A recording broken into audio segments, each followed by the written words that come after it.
So Eric, when did Google first start thinking about artificial intelligence? Larry Page his PhD subject was AI. So even when Larry started the company, he wanted to do AI, relatively interesting things. And the first real use of AI was we used AI to improve our ad system performance. This is before LLMs and so forth. And that worked. That was the first time I saw it used inside the business.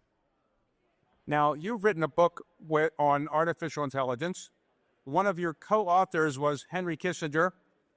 Did Henry Kissinger really know anything about artificial intelligence? Why was he the co-author of that book?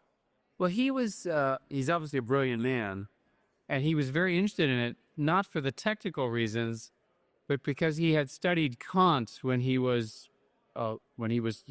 the age of a college student, well before any of us was born. And when he saw AI, when Demis presented to him, he thought it would have an impact on human consciousness, and he was very worried about it.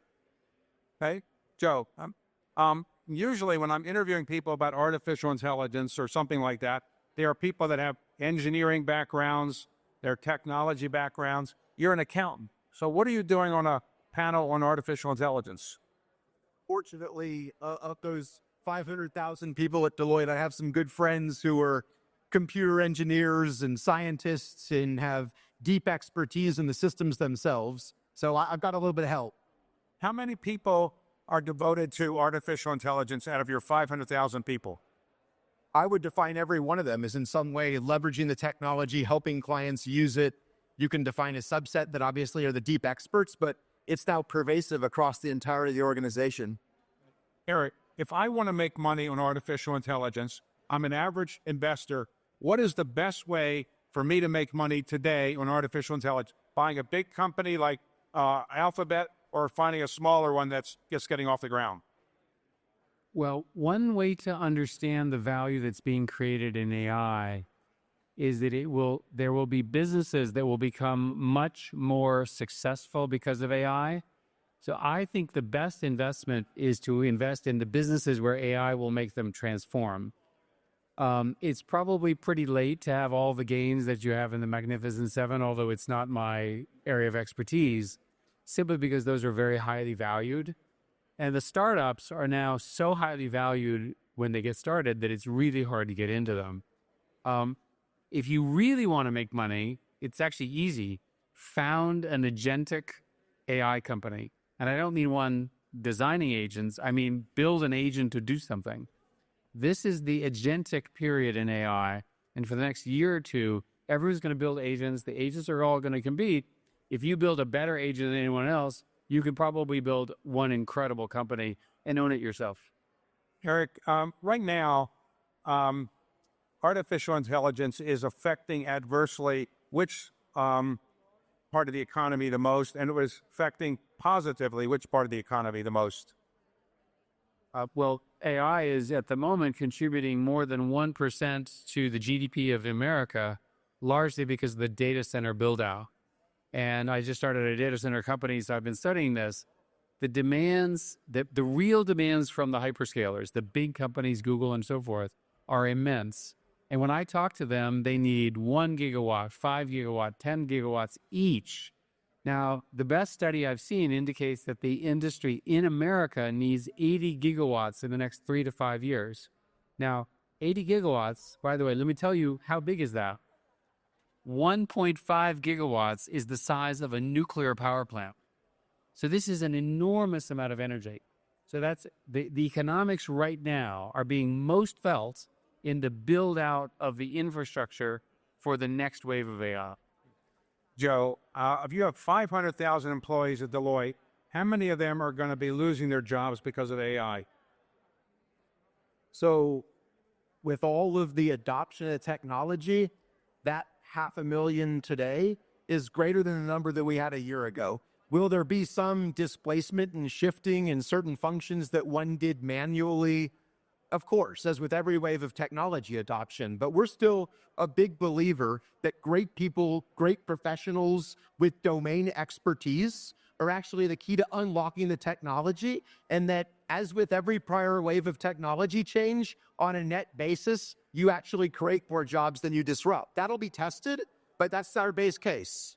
Okay, so in your consulting business, what has been some more significant, the rise of the internet or the rise of artificial intelligence?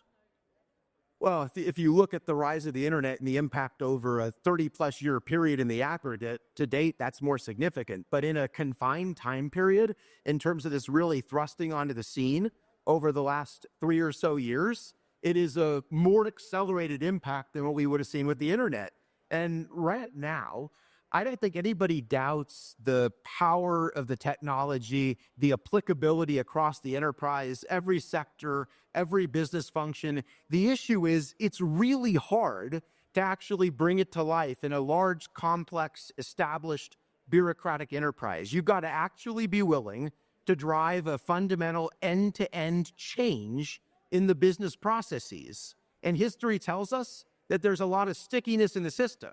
And that diffusion from the lab in Silicon Valley to the actual heartland, to the factory, the office that people work in, it takes time, it takes effort. And so we're in the middle of a massive transformation that's going to take many years. Yeah, David, go ahead. So this has always been true of technology adoption. And the industry calls this the technology overhang.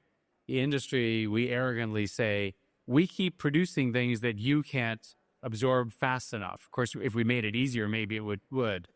On the jobs, there's beginning to be evidence of real job loss in two categories. One is in customer service, which is highly automated now. And the other one is in low-end or entry-level software programming, my field.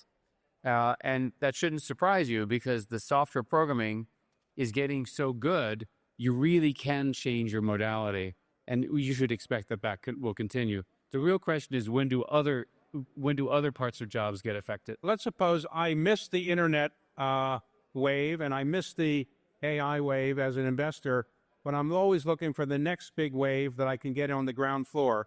What is the next big technology wave that I could get on the ground floor of? Is it quantum computing or some other thing like nuclear fusion? What would you say is the next big wave I should invest in if I want to be on the ground floor? So the next big wave is AI, right? We're not done. And in fact, the wave is just getting started. I don't agree with you, David. We're going from language to language, which is, think of it as ChatGPT, to language to action through agents.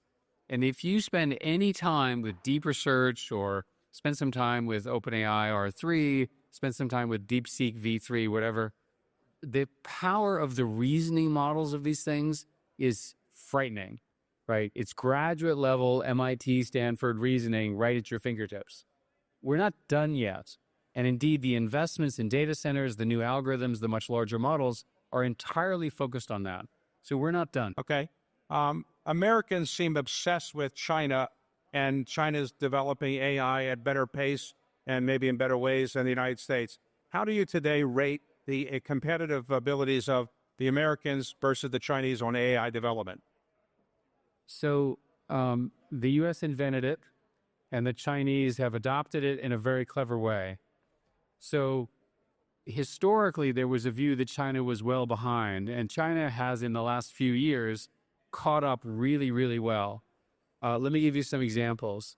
There are three models, Kimi, Qwen, and DeepSeek, which are often at the top of the rankings. This makes the Americans annoyed because Americans claim that the Chinese did something called distillation and used the American models to train them. That may or may not be true. The important thing is the Chinese models are really good. Furthermore, China has decided to be completely self-sufficient in this technology. So they're building the entire hardware and software stack. They have their own chips called an Ascend 930. They have their own software layers and so forth. The Chinese model is also different. They're not going for AGI or general intelligence. They're going for everything AI used everywhere in the society. And it's a massive, massive program within the country to use AI everywhere, especially on the edge.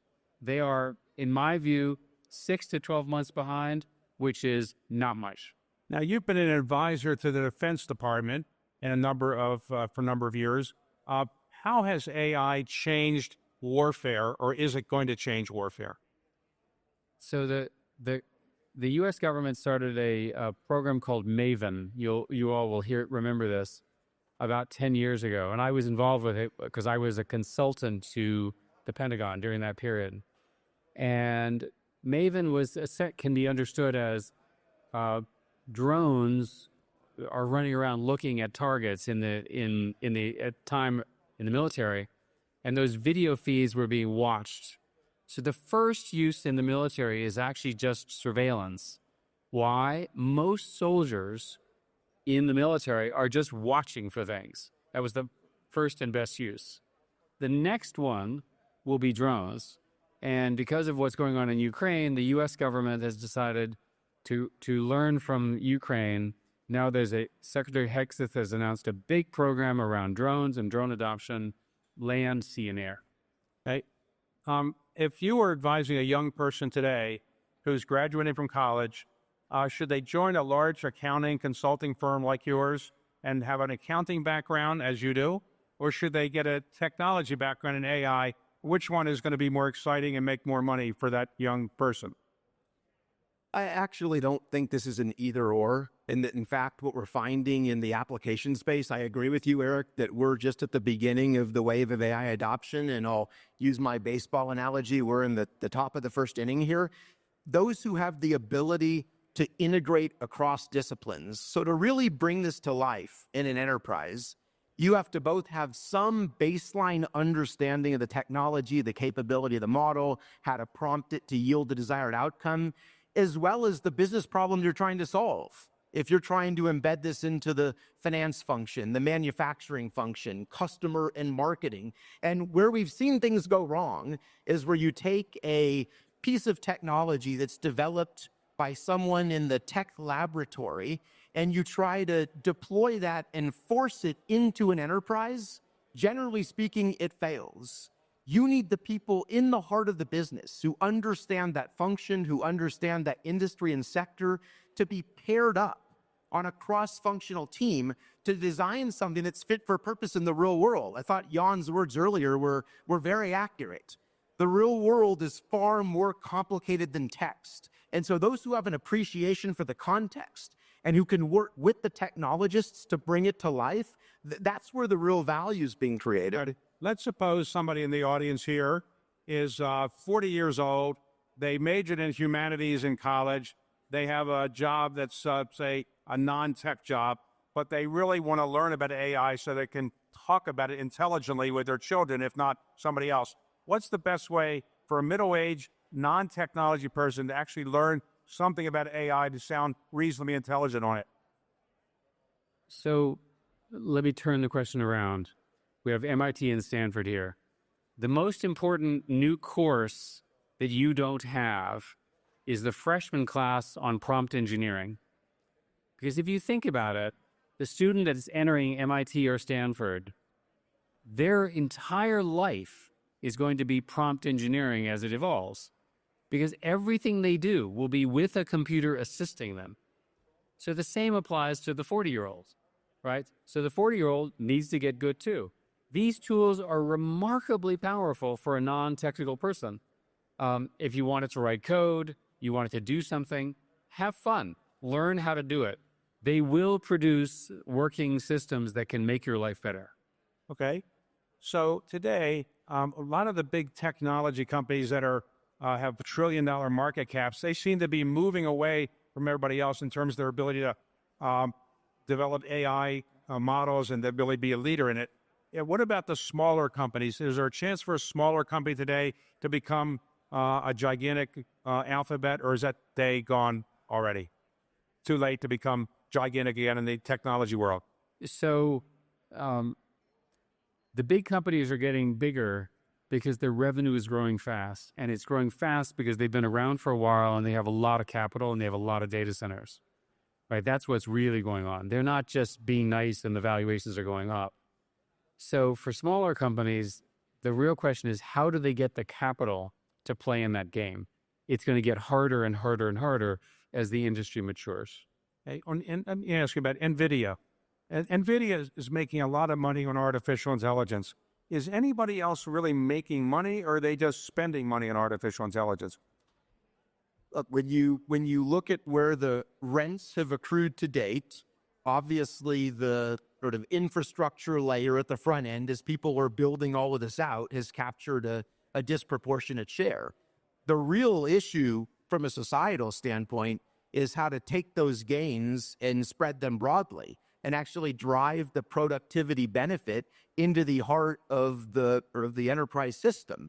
And frankly, it's a societal imperative. If we're going to earn the confidence of people that in an environment where so much fear is being attached to the technology and some of the risks, the sort of misinformation, the potential job displacement, and that just spurs up backlash, it spurs up political challenge, we have to be able to demonstrate that for the average citizen, benefits are going to accrue, that there's going to be incremental economic opportunities, that there's going to be improvements to the quality of human life, that there's going to be some incremental value in terms of educating their children. And so that process of taking the technology and making it work in the lives of real people, we're in the really early stages. All right, let me ask you, for your company, you have 500,000 employees, roughly. All right, suppose somebody wants to be an employee in your company now. They're graduating from college, and they are in a literature major, or they majored in social science subjects or humanities subjects. They have a chance of getting hired. And if you get hired by your firm, do you have to be a STEM major today? And how do these non-STEM majors fare? Do they actually wind up staying there after a year or two, or they get washed out? I want best available athletes. Now, they have to want to acquire the skill sets that Eric shared in terms of the prompt engineering, in terms of understanding the core of the technology and how that sort of applies in terms of a modern business enterprise. But those who are deep thinkers, and in fact, those who can best understand the societal implications of this and how you actually adapt the use of the technology in an ethical fashion, I'm still a believer that the generalist has a big role here. Okay. Eric, you were the CEO of Novell, right? And then two young guys were looking for a CEO for a new company they were starting that came the name Google. First of all, why did they spell Google improperly? So there's a number called Google, Googol, 10 to the 100th. And the trademark was already taken, so Sergey changed it to LE, and the rest is history. We ultimately settled with the family of the mathematician who invented the Google, because they were slightly annoyed at our reframing of the number. When you joined the company, people said, there are a lot of search engines out here. Why do we need one more search engine? What was Google's ability to do something in search that nobody else had done? Was it a better system or a better mousetrap? So if you look at technology these days, every wave has 5 or 10 companies that are similar. In Google's case, it was the last of a series of companies that were doing ranking. But Larry Page had invented in his dorm room an algorithm called PageRank, which is mathematically a fast Fourier transform of the importance of something, and he used it for ranking. And Google's ranking was just better. He started it in the dorm room, and Stanford on the campus started to use it. Now, one of the things you had at Google at the very beginning was something when I toured it, you gave me a tour early on, you had free food. And that was, I guess, a way to keep people on the campus and not waste time going out for restaurants. Was that a good idea? Whose idea was that? So Sergey and Larry, and I inherited this, believe that a company was like a family and that you should feed them. And you should feed them together because that's how they would all communicate. They had a number of strange beliefs. For example, they loved hiring Olympians because they figured that Olympians were so disciplined to become an Olympian that they would be great employees even if they knew nothing about the job that they were working on. That turned out to be true too. So in any case, the free food has continued, and I think it's now standard in. They also had a thing called 20% time. You could spend 20% of your time doing something else. Would that work out? It did. And so Google had a rule that every employee, at least the technical ones, could spend 20% of their time on what they wanted and not what their manager was. Now, you sit there and you go, how does that make any sense at all? But the way it worked was if the boss came in and said, you have to spend all of your time on this and was very manipulative, it was a control on the power of the management. Because you could always say, yes, I'll give you 4/5 of my day, of my year, my week, but I'm not going to give you all of it. It was a balance of power between the creative engineers and their management. And a final question about the early days of this company. You were the CEO. When you went on a trip, somebody moved into your office, you're the CEO, and somebody took your office and you couldn't get them to leave. Why was that a good thing to do? Well, I had left town for a sales call, and I came back and I found a fellow named Amit in my office. He was an 8x12 office sitting next to my little table. And I said, "Who are you?" And he identified himself. And I said, "Who gave you permission?" And I said, "I asked Wayne, who worked for me." And Wayne said, "Sure, move into Eric's office." Now, this is a test as an executive, because when this happens, you can say, "Get the hell out of my office," which is culturally not correct.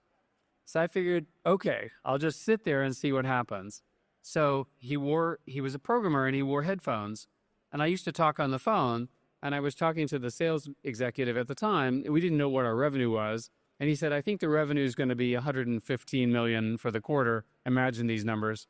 And I said, "I think you're sandbagging," which is a term in sales for not telling the truth. So I have the conversation. I don't make very much progress. And so I put the phone down, and Amit takes his headphones off and says, "I can tell you the revenue number." And I said, "I knew you were listening on my phone." He'd been listening to all of my phone calls. And so what happens is I said, "What's the revenue number?" And he said, 140. And so I made Omid present all of his sales forecasts as standing on a sandbags as punishment for lying to me. So has anybody ever squatted in your office? Not yet. My advice to those of you as CEO is get the person doing the revenue in the company in your office and watching it. And the simplest rule for those of you who are CEOs is the only thing that matters in a CEO's life is revenue. Solves all problems. Now, We became best friends. you're running Deloitte. How many people come into you and tell you bad news as opposed to people coming in to tell you good news? The ratio is undoubtedly higher, good to bad, but not as detrimental as you'd think. And in fact, I actually think the number one dimension to effective leadership in an environment like we have today, where there's so much disruption and so much uncertainty, is creating a culture where there is a willingness to surface problems, where you see a top-down command and control and there's a fear and all the dashboards are green, that is a recipe for an organization that will be disrupted. Where you create a culture where people are actually willing to keep an open mind, even if the strategy said X, the market is shifting, the environment's shifting, the technology's shifting. We're going to challenge our assumption. We're going to be sort of embodying a learning mindset. Those are the organizations that are actually going to thrive today. So you need a lot more willingness to hear things that are unpleasant. And let me ask you about artificial intelligence in this respect. Today in colleges, when people get exams, let's say they're take-home exams, and they write them up, how do the professors know that they're really not written by AI? And as I understand it, there is now some software that can determine whether it's been written by AI, but there's software that can determine how to fool the professor's software. How does that work? I've got 2 kids in college right now, and this dominated the conversation over the winter break. The worst thing that an educational institution could possibly do is ban the usage of AI, ban the usage of the tool that's actually going to help make the individual more effective. And yet you have this huge dilemma, because if all the student is doing is putting the assignment into the AI engine and turning in something that the LLM spit out, that is a useless learning exercise. And so how you actually allow for the usage, but still demand the human overlay and the critical thinking, and how did I take the output and use it to push myself? And frankly, these software programs that are detecting what percentage was actually derived by AI, they have some directional sense, but there's a lot of false positives. How has your job changed by AI? Do you use AI yourself? You go and chat GBT all the time to get answers to things? Look, I use it constantly. in my personal life. I find it actually makes me much more effective at any variety of things that we come across in our day-to-day life.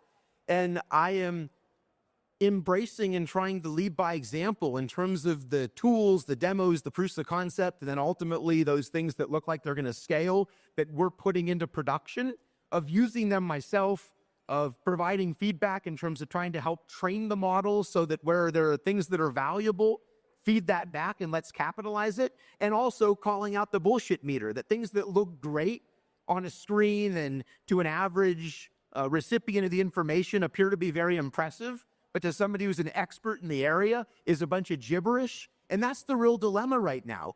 This stuff looks really impressive on the surface, and some of it is in substance, and some of it's garbage. And it takes the human who has the domain knowledge to actually pick between the two. Eric, bad news usually sells better than good news. People like to read bad news, it seems, and that's why CNN or the equivalent shows, when they have a crisis, ratings go up and so forth. Can you finish this conversation by making people feel that AI is going to be a good thing for civilization, not a bad thing, and let people leave here thinking that if they know more about AI, they'll be better off, and living in a world with AI being more and more important is a good thing for everybody? So we have some choices as humans, and those choices are really important to get right. So first place, this technology is going to happen. It's not going to get prevented. It's not going to get stopped. There's too many countries, too many people, too many incentives. It's going to happen. So what does this mean? It means great solutions for healthcare, new drugs, better energy solutions, better power distribution, better physics, better chemistry, better sociology, better research. It also means that it can be used for bad. It can be used, for example, for oppression. It can be used to limit freedom in governments, hopefully not in the West. It can be used in war. The technology itself is so addictive that it can affect our young people, and we should make sure that our young people are protected from some of the worst parts of the technology. I could go on, but we face choices. I've written 2 books on this. We face choices now about how we want to deal with this incredibly powerful technology. I will tell you, and it's really important to understand, that we are living through a moment that will be in history for thousands of years. It is the moment in history when a non-human intelligence arrived and it was a competitor to us, right? How we use that, how we shape it, right, how we guarantee alignment will determine the outcome. Final question. If you had the chance to rename artificial intelligence and give it a name that's more appropriate, would you change the name, or would you just say it's better, the best name is artificial intelligence? The best name is artificial intelligence because it is intelligence and it's artificial. Remember that its intelligence is not the same as human intelligence. It doesn't have the same values. It doesn't think the same way. It doesn't think at all. It's a different kind of intelligence. When we work with it, we will be more powerful. When it runs us, we will be very unhappy. Is it harder to learn artificial intelligence or pass the CPA exam? Well, those two are arguably becoming one and the same. That's one of the tests that's been used to define the efficacy of the technology. But we do have a real issue of education around the societal benefit. And there's some recent polling where those who are actually using the technology themselves are far more positive on the potential impact than those who aren't using it. And I do worry, Eric. The technology is coming. It is going to happen, but we're in this powder keg of a moment societally where you see the populist concerns and the fears over the future, and then you layer this onto it and all the worries over job disruption. Our number one job as leaders is to actually go out and tell the story and make this real in terms of how this is going to improve the quality of human life. Thank you both for a very interesting conversation. How many people here feel they know a lot more about AI than they did a half hour ago? Okay. Thank you very much. Thank you, Dave. Thank you.